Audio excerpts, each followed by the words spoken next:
Hi, and welcome into the Russell Street Report here on Fanimal Radio. I'm Tony Lombardi. The Ravens fall to the Los Angeles Chargers 23-17, a game that was difficult to watch for the first 51 minutes, during which the mighty Ravens offense could muster up only 50 net yards. 50 net yards. This is a game that from Jump Street was bumbled by offensive coordinator Marty Mornhinweg.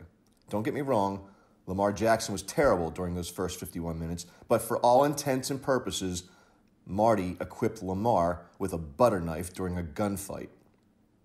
For 58 of the Ravens' 59 offensive plays, the Chargers were in quarters alignment with 7 defensive backs on the field. Now you would think that the Ravens might counter that with size. Not Marty. He sent his big bruising tight ends onto the field even less than usual. Nick Boyle had just 18 snaps, while Max Williams had 17. A head-scratcher for sure. The loss marked the first time in John Harbaugh's 7 postseason appearances that the Ravens did not win at least one playoff game. The Ravens are now 3-3 in home playoff games, 2-1 under Harbaugh. The Ravens defense allowed just 243 yards. That's the second fewest by Los Angeles this season. The fewest total for the Chargers, of course, took place back at the StubHub Center on December 22nd when the Ravens defeated LA 22-10. Prior to Sunday's loss, the Ravens were 6-0 all-time when permitting fewer than 250 yards in a playoff game, and they were 6-0 in 2018 during the regular season when accomplishing the same feat. Now, coming into the game, we heard repeatedly that the Chargers would benefit greatly having just played against Lamar Jackson 2 weeks ago. Now, I opined during that week that such talk discounted the Ravens coaching staff's ability to adjust as well. Well, guess what?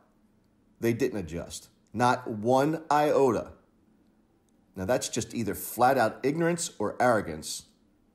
It suggests stop us if you can. And guess what? The Chargers did. Here's what Chargers head coach Anthony Lynn had to say following the game. And I quote, "The more times you see that offense, the better you're going to be against it.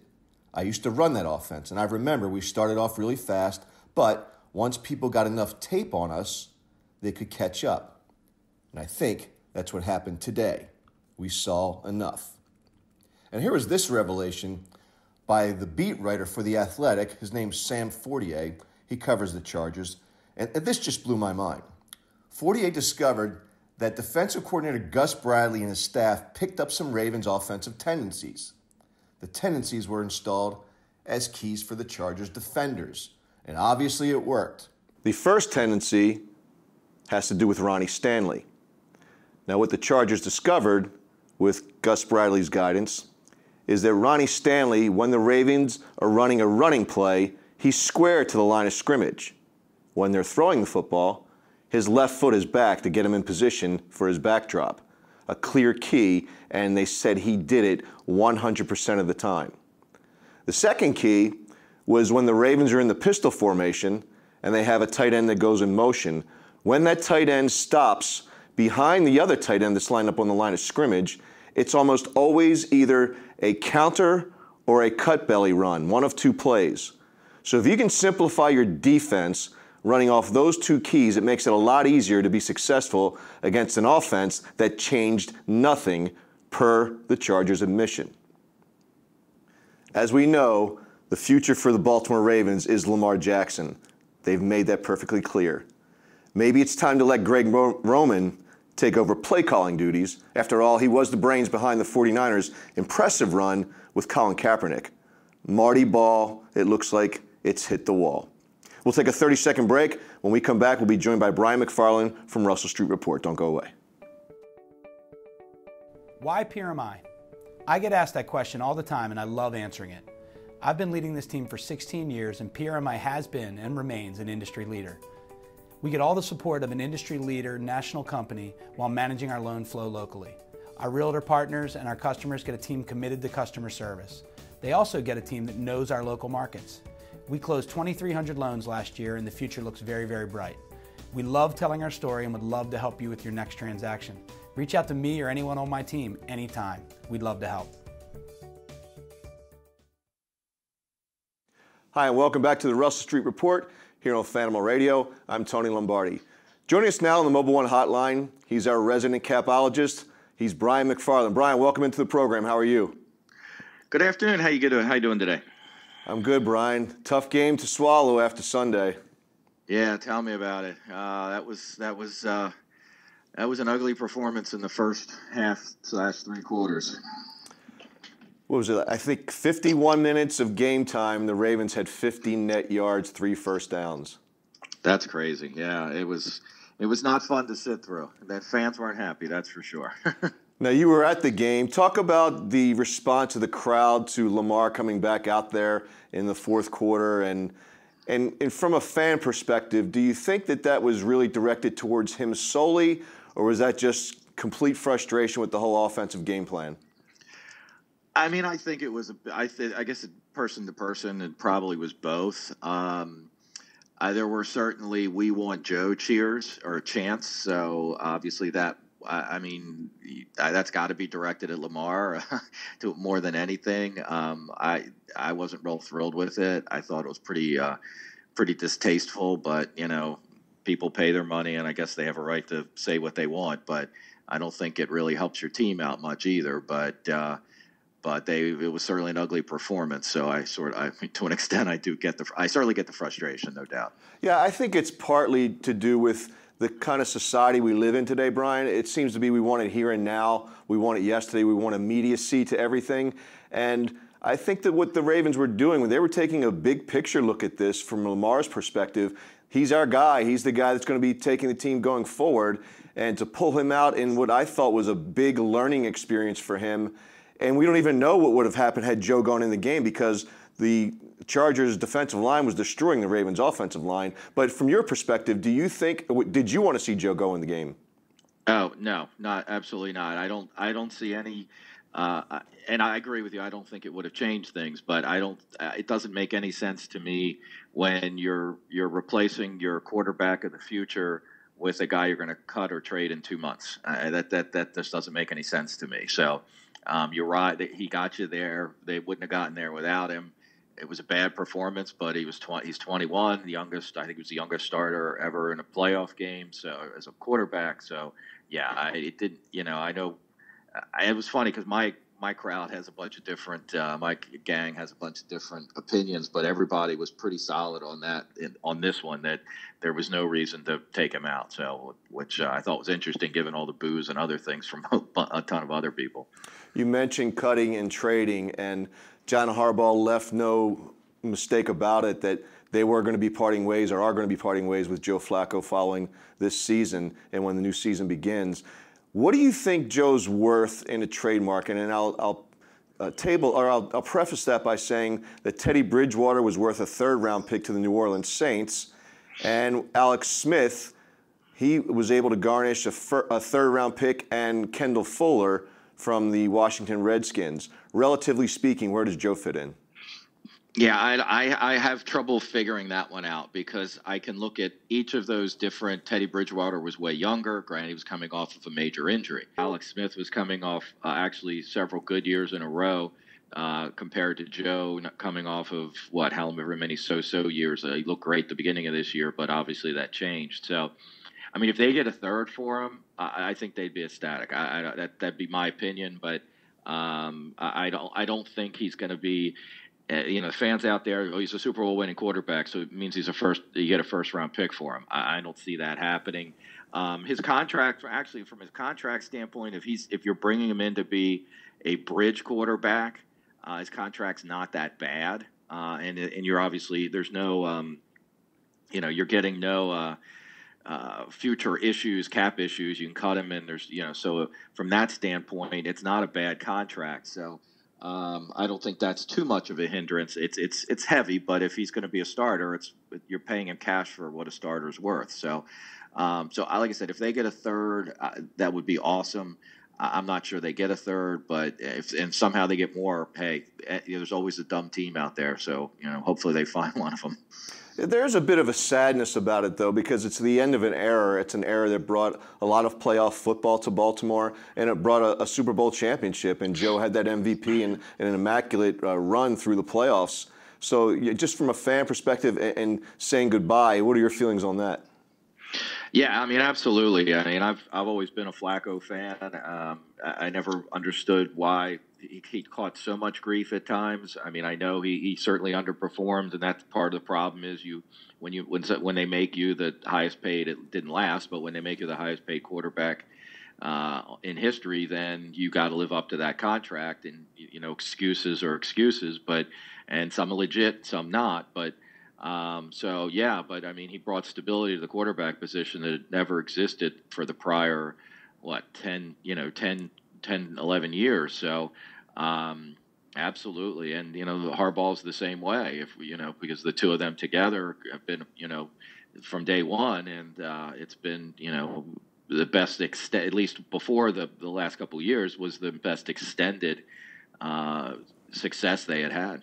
Yeah, and let's face it, they've been together for almost 50% of the franchise's existence. Yeah, absolutely, yeah. So that's pretty significant. Now, dial it back. I know one of the things that I've always admired about Joe is his toughness and his ability to stay on the field. That's been challenged over the last couple of years. But talk a little bit about, had Joe gotten hurt, if he did enter the game on Sunday and he had gotten hurt, talk about the implications there. I know that there's not much, but I think there's some confusion amongst the fans that there might be some financial implications if Joe did get hurt. Yeah, I mean, the biggest implication there is what it does to his trade value, obviously, because if he's, if it's a serious injury and he's not healthy by March or April or May, then you're not going to be able to trade him and you're just going to have to cut him. And you can cut him, though. I mean, you always hear you can't cut injured players, but you can't cut an injured player in the season he's injured. So from OTAs on, if a player gets hurt through the end of the year, you can't cut him without an injury settlement. But if he's hurt in the prior year, you can cut him the following year. So, for instance, I mean, there are some guys in history. I mean, Jeremy Maclin just last year was one. Kyle Arrington a couple years ago, Dominique Foxworth was another one. So, I mean, there have been plenty of guys in their history that they've done that with. So, as long as he doesn't have any injury guaranteed money, it's not a problem. And Joe actually has no guaranteed money left in his deal. So that wouldn't be a problem. There's only a minor financial implication, and that is that if he were not able to play, so if he blew his knee out or, just tore it to shreds and could not play at all next year, then there is what's called an injury protection benefit that's in the league CBA that would pay him $1.15 million. So it's certainly not much, but that would eat into that cap savings of the $10.5 million cap savings. But it certainly wouldn't be the end of the world if they put him in and he got hurt, other than the trade value. That would be the biggest issue. Eric DeCosta takes over for Ozzie Newsome heading into the 2019 season, which begins in March, the league year does. And he's got a lot to look at on that roster organizationally. Maybe there's some coaching changes, time will tell. But just from a quick blush, there's some big names on the Ravens roster that might not be around in 2019. He's got some big decisions to make. And it could start with Terrell Suggs, who sounds like he wants to play, Brian, but I'm not so sure he's a Raven next year. Yeah, that's going to be an interesting one. And, you do wonder where, Steve Bisciotti, plays in this. But they let Ed Reed go. And as great as Suggs has been, Ed Reed was more of a pillar of the franchise than Suggs. So, Houston way overpaid, really way overpaid for Reed and made the decision easy for the Ravens, I guess, if there was even an inkling to bring him back. But, Suggs is going to be, 37 during the year next year, October, I think? Yes, next October. Yeah, so, I don't know what kind of market there will be. If it takes one, dumb team like it did with Houston and Reed, then he's gone. But if he comes back, I could see him not being a whole lot of interest. And if he still wants to play, now if the Ravens are just offering him $2 million a year, maybe he's like, I don't really need that. That's not up to my standards. I'll just retire. But if they're the only ones offering $2 million a year or whatever it would be, I think there could be a chance he comes back. But like I said, if they're going to let Ed Reed go, I don't think they'll have any trouble letting Suggs go, as great as he is. Yeah, I don't have the numbers in front of me, Brian, but I think he only has 1.5 sacks over the last 8 games or something to that effect, and not many tackles either. So he's been kind of insignificant. Yeah, and that's been the last couple of years. He starts fast and then fades as the season goes on. Even though he's obviously been the last couple of years has kept himself in good shape, but that's been his recent history. So I don't know. I mean, obviously it's a question of how they feel they can replace him, because I tell you, he still sets the edge about as well as anybody, and he sniffs out screens better than anybody I've ever seen. But at some point, the roster's going to be getting younger, and I don't know if there's room for a 37-year-old. Yeah, I would agree with that. Now, there's another guy, another aging star on the team. He's been a multi-time Pro Bowler. His name's Eric Weddle. Yesterday, he talked in the locker room that he'd like to come back one more try with the Ravens, but if he's not in the Ravens' cards for 2019, he's going to retire. What do you think is going to happen with Weddle in 2019? I remember Anquan Bolden saying if he wasn't going to return to the Ravens, he was going to retire. So, those kind of comments in the emotion of it, and it's understandable. But I don't know if Bolden wasn't. I don't know if Weddle, that kind of discussion or that kind of language or feelings would allow him to be willing to take a pay cut. He's not the greatest safety anymore. He certainly wasn't what he was in his prime. But the defense definitely got better when he took over the green dot. I don't think there's any question about that. He seems to be able to read offenses and move people around and move himself around to really help out the defense. So there's certainly, and he's obviously a great locker room guy. I mean, his defense of Lamar, I thought was well done. So. He's got a $6.5 million salary. That would be the cap savings if he's not here. Would he be willing to take half of that? Or would they have to put incentives in? They need to get away from using incentives, because that's what, you earn them like this $1 million he got. He earned it, but so that's going to count against the cap next year. So you want to stay. I would think as their cap begins to clear up better, I think they're going to want to try to stay away from that. But, so and I don't know, it depends on what other moves they make, but if he's willing to take a straight pay cut from 6.5 down to $4 million, is that palatable enough for him and the Ravens to keep him around for that final year? We're speaking with Brian McFarland with Russell Street Report on the Mob One Hotline. Brian, you mentioned the green dot, and C.J. Mosley, prior to Eric Weddle, wore that green dot. C.J. Mosley's a free agent. You've got Suggs, who's iffy to come back, Weddle, who is iffy to come back, and C.J. Mosley, who's iffy to come back. That's a lot of leadership that could be leaving that defense. Absolutely. I mean, there's no question about that. And does that help keep Weddle around? Or Mosley. Mosley's going to be way more expensive, and that's going to be an interesting, question. And then you've got other guys. Jimmy Smith is another guy that. At $9.5 million, I would think the only way he stays is he takes a significant pay cut. But that's more veteran leadership. That's why I said earlier, I think this team's about to get a lot younger. Jefferson can be a leader on that defense. I think Williams can be a leader. They're different types of leaders. I think, and Brandon Carr, if he stays, because if Jimmy Smith goes, I don't think Carr goes. I don't think they're going to send both of them out the door. There's some veteran leadership. It's just different type of leadership. But Mosley's going to be interesting. 13, 14, 15 million for a middle linebacker. I don't know. Kenny Young, early on showed well, and certainly Owasso looked awesome, these last couple weeks. So can they survive? You always talk about Bisciotti's 80-20 rule.